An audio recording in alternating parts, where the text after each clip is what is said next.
Hey y'all, Cleo here.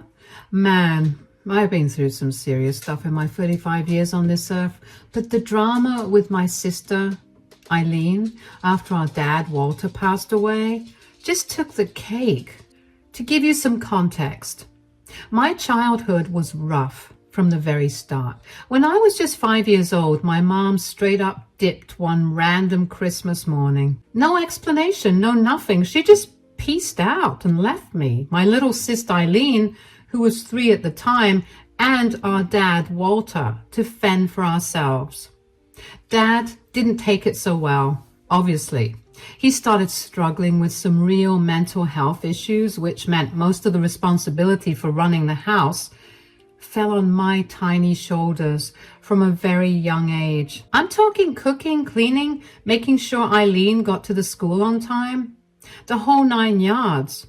No kid should have to deal with that level of stress and obligation, but there I was, forced to grow up way too fast. To make matters worse, my dad would constantly berate me and put me down, like I wasn't doing enough or working hard enough. He'd yell at me for the littlest things, all while praising and doting on my little sis like she was some kind of princess. That dynamic really messed with my head growing up. By the time I was 16, I had dropped out of high school and was working a whopping 3 jobs to keep our household afloat. Why? Well, according to my dad, he was just about to propose this $1 million business idea to some hotshot investors, and he didn't have time to work a 9 to 5. He had dreams he had to fulfill. Trust me, you guys, I know this is going to work. You just have to have a little bit of faith. Just keep working hard for us, Cleo, okay? Let me work on this model and get these hotshots to invest in it. Man, they'll be punching the air when they realize they didn't come up with this. I'm telling you. Just a couple more years and we'd all be set for life after that, I promise. Yeah, right. Like I hadn't heard that one before.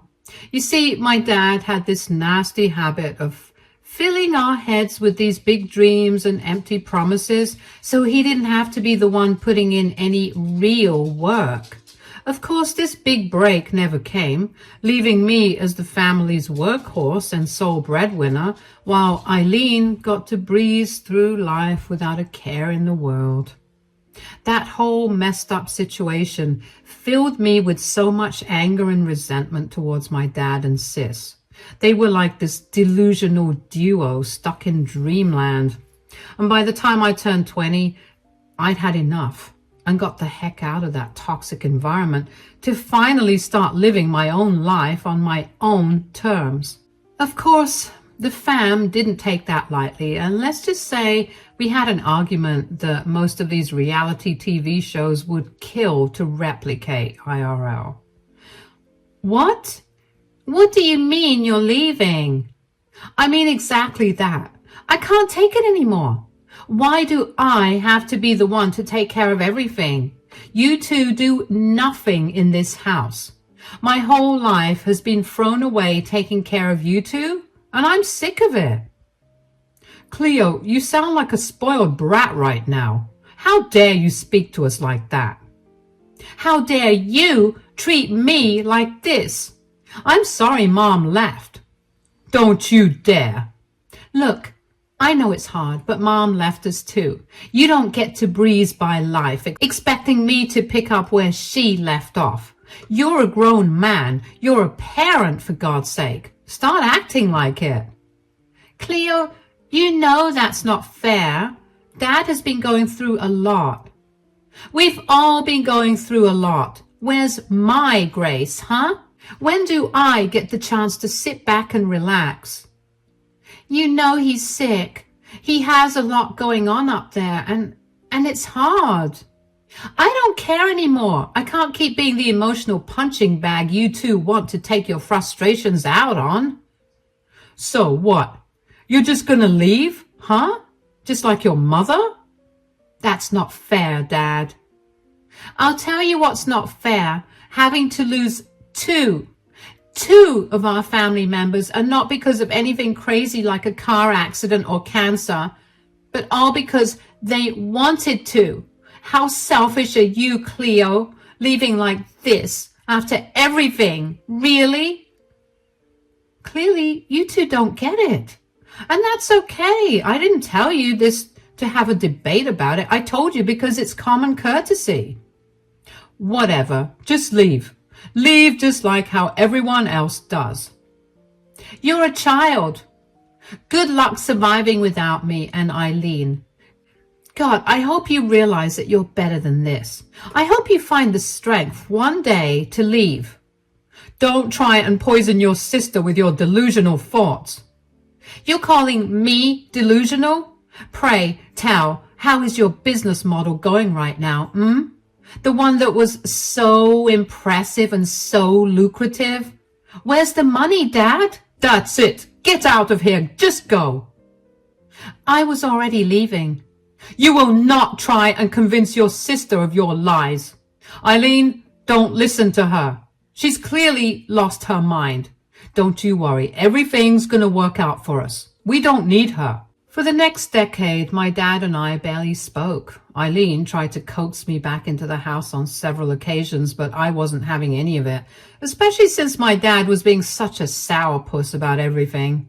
Our relationship seemed to be too broken to fix, I guess. And honestly, I didn't even care at that point.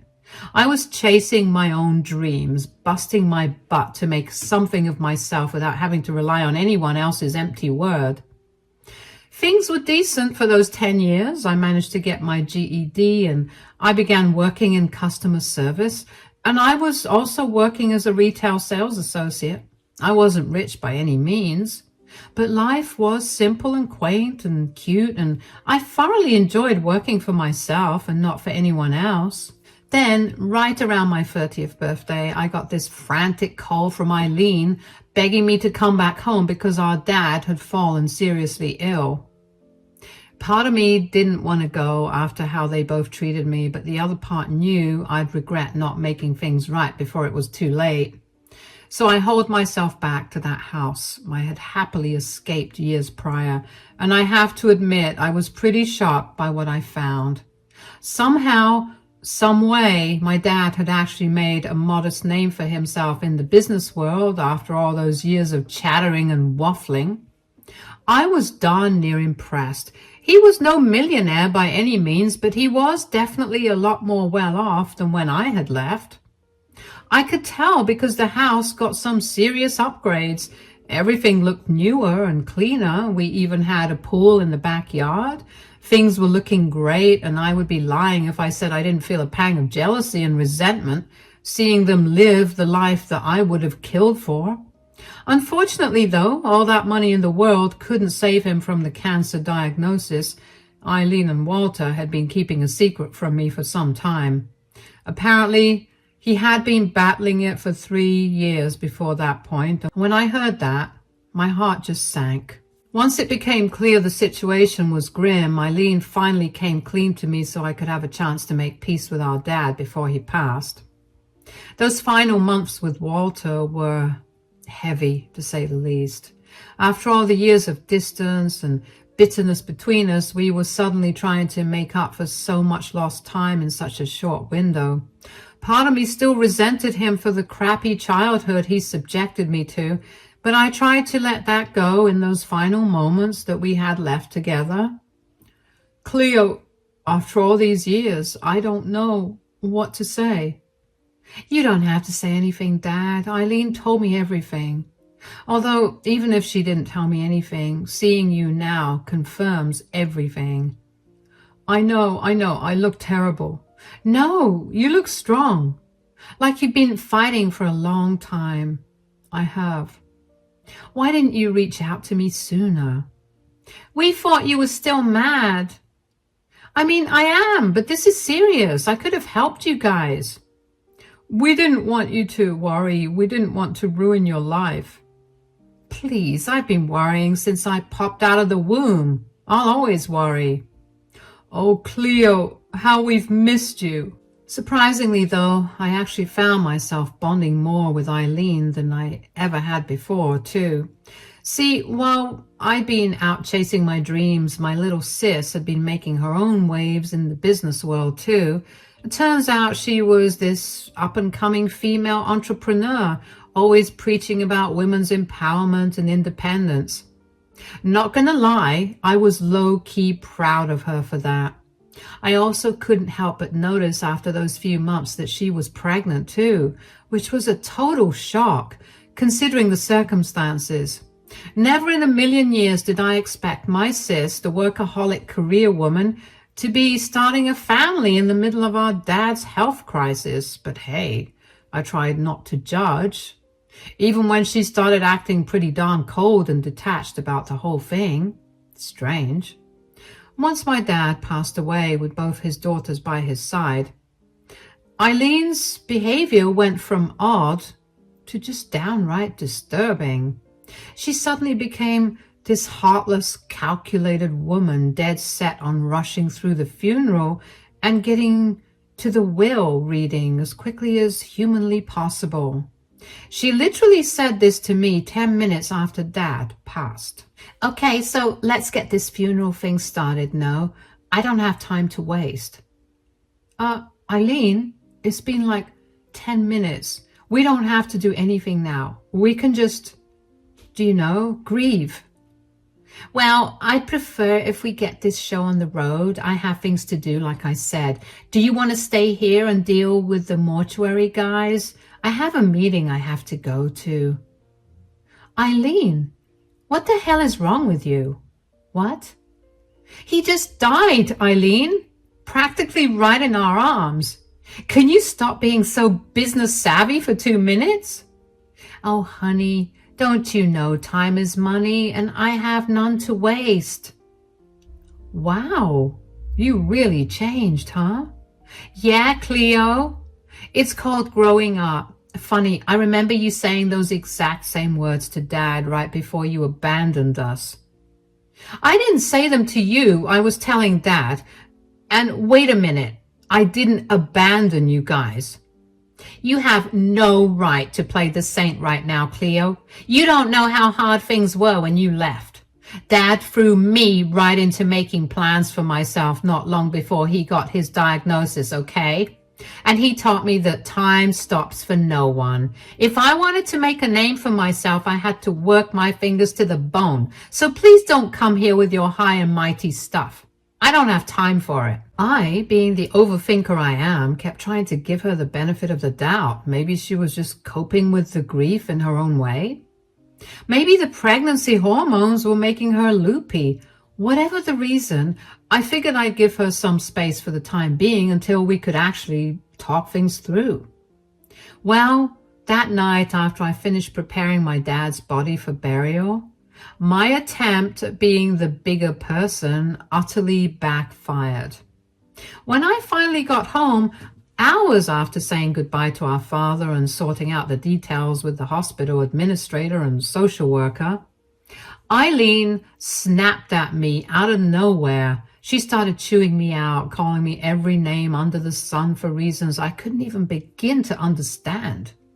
I tried to diffuse the situation and understand where her anger was coming from, but it was like talking to a brick wall. Where the hell have you been? What are you talking about? I was at the hospital doing as you'd asked. I talked to the hospital administrator about their policies regarding embalming and taking care of the body. There was a social worker too. I wish you'd stayed to talk to her for a bit. She was really helpful. We missed the lawyer because of you. Lawyer? What lawyer? The lawyer who was supposed to read out Dad's will. Oh my God, are you serious, Eileen? His body isn't even in the ground, and you're already talking about inheritance? Seems like you learned nothing from the little lesson I gave you. Time is money. You know, I was going to give you a pass earlier considering your condition, but this is just too much. Being pregnant is not an excuse to be a raging spoiled brat. Oh, please. And seriously, getting pregnant during this time? Really? I know most of these things aren't planned, but Dad was sick. When did you even find the time to get knocked up? You think I'd be here in this position if this wasn't good for my brand? You need to start thinking bigger, Cleo. Wow. So you just had this baby because it looks better for your analytics? That's gross, Eileen. Maybe, but at least it will make me more money, and the little snot won't have to worry about needing for nothing.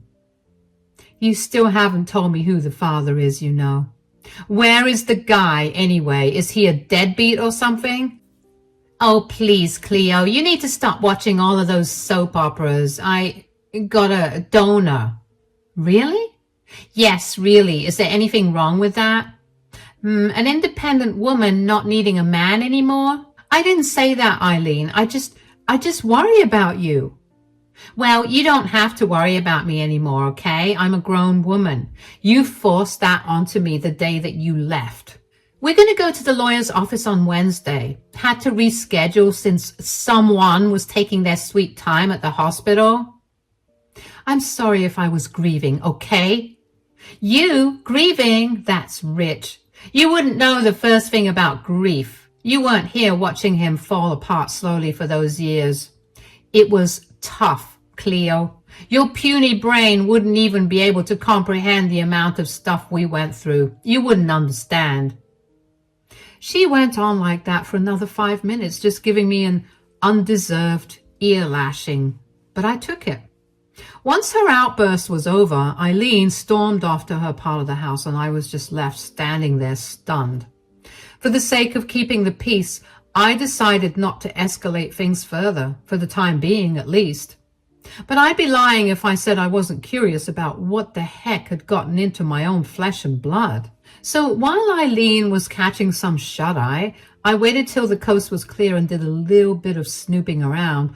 I wasn't even looking for anything in particular, just something that I could latch onto since I'd missed out on all these years. I knew that something deeper had been going on with Eileen. I know. It was an invasion of privacy, but after that nasty blow-up, I had to figure out what was going on. And that's when I stumbled across her diary, and oh boy, those pages held some straight-up bombshells that rocked me to my core. Apparently, this whole feminist boss babe persona was nothing but a sham. Turns out my darling Lil Sis has been having an affair this entire time with her business partner's husband, no less.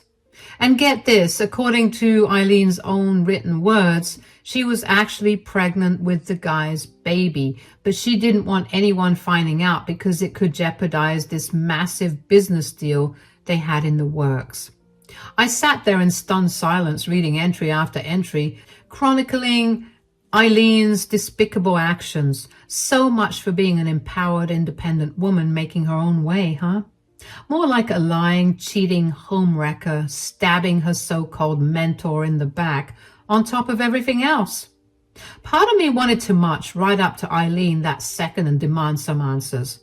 I didn't raise her like this. How can my own sis lie and betray people like that while parading around talking about feminism and morals? More importantly, what did this mean for the future of this twisted little family situation we found ourselves in? I was extremely disappointed. But the other part of me knew it was better to sit on this new info and wait for just the right moment to unleash it. As angry as I felt, Eileen was still my sister, and maybe, just maybe, there was some rational explanation I was missing. So for the time being, I bottled everything up and acted like nothing had changed. We had a funeral to plan after all. Didn't seem like bringing up baby mama drama would help things. Well, that composure got severely tested just a couple of days later when Wednesday finally arrived. Imagine that, everything crumbling at the freaking will reading of all places. See, in all the commotion surrounding my dad's passing, I had kind of assumed his assets and money would get split between Eileen and, 'cause we were his only kids and all. Boy, was I ever wrong about that one. When the lawyer started going through the details of Walter's will, I practically fell out of my chair in shock. The dude had left everything, and I mean everything, to Eileen. The house, the money, the family heirlooms. It was like I didn't even exist to my father in those final moments. I'll be honest, hearing that gutted me worse than anything my dad had ever said or done to me before. After all those years of him downplaying my accomplishments and making me feel worthless, actually being written out of the will was like the ultimate slap in the face. As soon as the words left the lawyer's mouth, I couldn't hold back my anger any longer. I whipped around to face Eileen, absolutely seething. "What the hell is this? Did you not hear what Charles said, Cleo? Everything is mine. Oh my God, can't believe he actually did it." "What do you mean? Wait a second. You did this, didn't you? You manipulated Dad into cutting me out at the last second." The look of indifference on her face just made my blood boil even hotter. Eileen didn't even have the decency to try and deny it at first. She just sat there stone-faced like I was some annoying gnat buzzing around her head. "For once, Cleo, why don't you read between the lines for a change? Maybe if you didn't leave us instead of running away like a coward, things would have turned out differently." I don't know what to say, Eileen. This is unbelievable. "No, what's unbelievable is that the poor man wanted to include you in the will at first. Wanted to split everything right down the middle, but I convinced him otherwise. I mean, you understand, don't you? You weren't even here. What exactly are you owed?" Her harsh words stung, but I wasn't about to back down, not over something as important as my share of the inheritance. I spent my entire childhood being the responsible one, while she got to be Daddy's pampered little princess. Like hell, I let her take that away from me too. The two of us went round and round, airing years of pent-up grievances right there in the lawyer's office, leaving Charles a beetroot shade of red as he heard the foulest things ever. Some of his assistants were right outside the glass door trying to get a peek into the drama, but Eileen and I were too wrapped up in our argument to pay anyone any mind. I started talking to Charles about the logistics of all this, and he told me that there was no other way. Everything had been signed a little bit after I had arrived back home to spend some time with Dad, and even though he was ill, he was still in his right state of mind, and he signed the will, so there was nothing else that could have been done. While I was talking to Charles about it, all I could hear was Eileen cackling like a hag and telling me to read the will and weep if I didn't believe her, while I doubled down on accusing her of tampering with it to get what she wanted. In the end, my pregnant sis just stormed out of there in a huff, whining about how she didn't have time for this nonsense, her new catchphrase, and ordering me to leave her house once and for all if I didn't like the situation. Can you believe the audacity of this chick? Completely overwhelmed by the whole ordeal, I spent the rest of that day roaming around town, reminiscing about happier childhood memories at spots like the park and the zoo near Woodson Creek. I know I was really young at the time, but if I thought about it long enough, I could remember back to when I was 4 and Eileen was just 1, and my mom was still around and we were laughing at all these places. You know, all those little places a normal family would have made great memories together. If we were anything close to a normal family, that is. Revisiting those old haunts actually helped calm me down, at least for a little while. But as soon as I pulled up to to Eileen's place later that night, the rage came surging back like a ton of bricks. Before I could even get out of the car, I noticed big overstuffed suitcases lining the front walkway, and that just ticked me off all over again. And when I walked into the house and into my room, I saw that everything had been completely cleared out, like I had never even lived there at all. It was so messed up. And for the millionth time that month, my heart broke. Eileen ambushed me right then and there, sneering like the Grinch who had just stolen Christmas. "There, I packed up all your junk for you, so why don't you take a hike already?" At that point, everything I had been holding in for years came bubbling out in a torrent. How dare she try and kick me to the curb after stealing our inheritance out from under me? What kind of scumbag treated their own sister like some street rat? Sure, my dad was just as much to blame, being swayed so easily by her and conveniently forgetting everything I did for them, but he wasn't here to get this ear lashing, so I had to give it to dear old sis of mine. But this time I wasn't backing down or running away. If Eileen wanted a fight, I was going to hit her where it hurt the most, with the one thing that could completely destroy her. I just smiled at her, which seemed to take her off guard for a bit, but she quickly recovered. I don't know why you're smiling like a Cheshire cat, but you need to go before I call the cops. Oh, Eileen, dear sweet Eileen, I won't be doing that. What? Why not?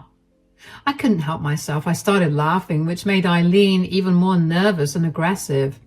You want to know why I won't leave, sis? It's because I know everything. I'll never forget the look of abject panic that suddenly washed over Eileen's face in that moment, like someone had pulled the rug right out from under her. What are you talking about? Seeing her shift from an arrogant queen bee to a terrified little girl in a matter of seconds gave me a rush of power I hadn't felt in years. Finally, after a lifetime of being walked all over, I was the one holding all the cards for once. Oh, I think you know exactly what I'm talking about. Your dirty little secret that could ruin everything you've been working towards. Eileen's complexion went paler than a ghost as the realization dawned on her. I'd stumbled across undeniable proof that she was a lying, cheating snake who had betrayed her business partner and best friend in the worst way imaginable. And now the truth was about to come crashing down on her and her precious reputation. You're bluffing. Am I? What was his name again? Clarence, I believe. Stop it. Is that what you're planning on naming the baby? Little Clarence Jr.? Stop it right now. Shut up. Tell me, Eileen, how does it feel to be a liar, huh? To have to look your best friend in the face every day and know that you are betraying her in the most painful way possible. I said shut up. What happened to you, Eileen? You'd never do something like this. You don't know anything, Cleo. You're a cockroach. People like you were meant to be broken down by people like me. I don't care that you know everything. Who's going to believe you anyway? You think you're special? With one article, I can make you look like a crazy person who just lies for clout. Yeah, I can see it now. Jealous sister of big-time businesswoman tries to ruin her reputation. You look like a fool, just like how you've always been. Very good, Eileen. Very quick on your feet, but you forgot. I'm the one who taught you how to be sneaky. I was the one covering for you when you would sneak out at night and steal from the mall. I know you better than you know yourself. What are you getting at? Did you honestly think that I would come in here not recording this whole conversation? What? Where is it? Give it to me. I'll sue you. She tried reaching for me, but thankfully her pregnant state was making that just a bit harder than usual. Dodging her was easy, and after about 5 minutes of awkwardly avoiding her attacks, she was winded and she looked like she was about to cry. I almost felt bad for her, but then I remembered all the stuff that she put me through and went back to business. She kept talking about how she would sue me or whatever, but I knew none of her claims would stick. Recording conversations isn't illegal after all. I guess she shortly realized that too, because after huffing and puffing for a bit, her tune did a complete 180. The snarling, wicked witch from moments earlier vanished, replaced by a sniveling, begging mess getting down on her hands and knees in front of me. Cleo, please, you can't tell anyone. It would ruin everything I've worked for, all my dreams. I'm begging you. She started sobbing desperately, and part of me felt a twinge of guilt seeing my own flesh and blood brought so low, even after everything she put me through. But the other part of me, the one that had been stepped on, one too many times, was reveling in the role reversal. This was my chance to finally get some payback. So instead of letting her off the hook, I just crossed my arms and shook my head slowly. Sorry, sis, you've left me with no choice. If you want to treat me like a stranger, like some parasite you can just kick out onto the street, then I'm going to return the favor. Maybe this will teach you a lesson about respect. And with that, I turned on my heels and started heading for the door, leaving Eileen to stew in her guilt and shame. She kept calling and texting me, pleading and bargaining, even throwing around ridiculous offers of cash or compensation to make me reconsider. But there was no amount of money in the world that could undo the years of damage and resentment. Once I got to my car, I pulled out my phone and started working on my contacts. By morning, Eileen's sordid secret would be splashed all over the tabloids and gossip rags, putting her tanking reputation on blast for the entire nation to see. Maybe then she'd finally realize that betraying your own family has consequences too. The fallout was nothing short of catastrophic. It turns out that by the time that Eileen and her co-worker, Meg, and her affair partner, Clarence, got the news, they were right in the public eye, performing a ribbon-cutting ceremony with the mayor regarding the opening of a new library. Yet another project that dear old Eileen worked on to boost her image. Such a shame how everything turned out afterwards. It was wild. Meg, after being notified on her phone and getting enough embarrassed stares to kill someone, tried to slap Eileen, but couldn't because she was pregnant, obviously. So instead, she slapped Clarence. The mayor just looked disgusted with everything, and the whole event was ruined. Eileen was a snotty, bawling mess, and her face became a meme in no time. Twitter is a very scary place, folks. As the weeks went by, I couldn't help but revel in the beautiful disaster that Eileen's life had become. There she was on TV, giving groveling apology after groveling apology as her business empire crumbled around her. Turns out that folks don't like investing in shady businesswomen who tear other people down. The launch of her big underwear line got derailed in spectacular fashion, and of course, her relationship with the sleazeball business partner was well and truly torpedoed once his wife filed for divorce. Meanwhile, as Eileen went into hiding from the paparazzi looking to catch her next public meltdown, I kicked back and enjoyed my newfound freedom from my place.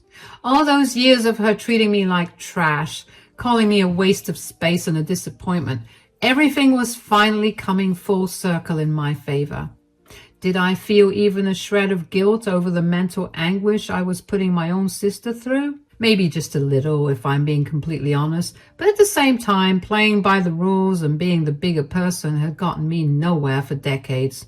Sometimes you just have to fight fire with fire and watch everything burn down. So while Eileen was at her lowest of lows, begging for mercy and a second chance, I just sat back and watched the flames burn a little brighter. In my mind, this was long overdue, a small slice of justice after years and years of being overlooked and unappreciated. Good riddance.